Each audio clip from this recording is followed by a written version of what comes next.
Vivimos con la esperanza.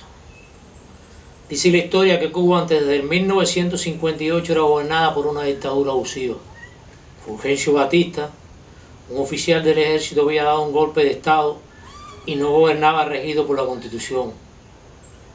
Los jóvenes universitarios y una parte del pueblo comenzaron a rebelarse y crearon una esperanza en que la justicia, los derechos y el respeto por las libertades establecidos por la Declaración Universal de Derechos Humanos y los plasmados en la Constitución de 1940, la más democrática de América después de la de los Estados Unidos, volvieran a la normalidad. Haciéndole creer a un grupo de jóvenes en esa esperanza, Fidel Castro, seguido de ellos, asaltó el cuartel Moncada. El ataque fracasó militarmente, pero no política y socialmente. La esperanza se incrementó. Fidel fue a la cárcel y, liberado más tarde, viajó al exterior y regresó en el yate Granma, acompañado de un grupo de jóvenes con aquella esperanza algo más nutrida de esperanzas. Lo siguieron cientos de hombres a la Sierra Maestra, incentivado de esperanzas. Se combatió en la sierra, se esparció la lucha de un lado al otro de la isla, acompañado del pueblo y sus esperanzas de justicia y de exterminio del yugo de la opresión. Un 1 de enero se alcanzó la expulsión del tirano. El pueblo jubiloso aplaudió lleno de esperanzas. Fidel y sus esperanzados cumplieron las esperanzas de adueñarse del poder. Los más allegados a su comandancia cumplieron sus esperanzas. Se apoderaron por la fuerza de propiedades y riqueza, además de poder. Los que habían combatido con la esperanza de que regresaran los derechos constitucionales y se respetaran los derechos humanos, sumados a los que fueron despojados de sus propiedades, perdieron las esperanzas al percatarse que Fidel Castro y su revolución era una dictadura más. Unos escaparon hacia los Estados Unidos. Algunos que habían participado activamente para alcanzar la victoria se volvieron contra el poder. Terminaron en las mazmorras, tras largas condenas, o asesinados en el paredón por orden de Fidel Castro, ejecutada por algunos de sus oficiales.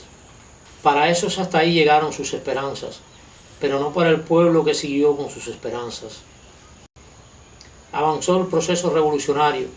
Unos morían con sus esperanzas vivas o realizadas. De estos últimos, muy pocos, por cierto. Otros las perdían. Los que nacían se les llenaba de esperanzas y así de un lado al otro de la isla el pueblo vivía de esperanzas. Los que nacieron se hicieron adolescentes, los adolescentes se hicieron jóvenes, los jóvenes se convirtieron en adultos, los adultos en viejos, los viejos murieron y las esperanzas permanecían vivas en los rincones del pasado, del presente y del futuro. Cruzó una generación llena de esperanzas, surgió otra y pasó también, y ya va otra, todas viviendo de esperanzas en que se respeten los derechos humanos, concesión divina, que cese la opresión, que Cuba progrese y se instaure una verdadera república. Les recomiendo a todos los cubanos que mediten si seguir poniendo las esperanzas en el gobierno y sus gobernantes para continuar viviendo de esperanzas, que la historia ha demostrado que son muertas. Los que se adhieran al poder incondicionalmente, los hijos de generales y coroneles, tienen sus esperanzas realizadas desde que nacen. Las esperanzas del humilde mueren en barrios deformes y marginales creados por las necesidades de las circunstancias, en las inmundicias de los numerosos basureros esparcidos por cualquier parte de la isla, en los cientos de necesidades y penurias que a cada minuto de existencia le atormentan, mientras los opresores afianzados en el poder, inmersos en su opulencia, le sustituyen al pueblo unas esperanzas por otras disfrazadas en demagógicos discursos contra los Estados Unidos, culpándolo de las esperanzas que ellos han matado. Para los que creen aún en el socialismo, miren a su alrededor y cuenten las obras del socialismo. Les sobrarán los dedos de la mano. El socialismo es solo una esperanza para mantener los pueblos oprimidos en un estado de servidumbre, dependientes del Estado que los utiliza como instrumentos a su antojo en la política de poder, enmascarado en las esperanzas de justicia.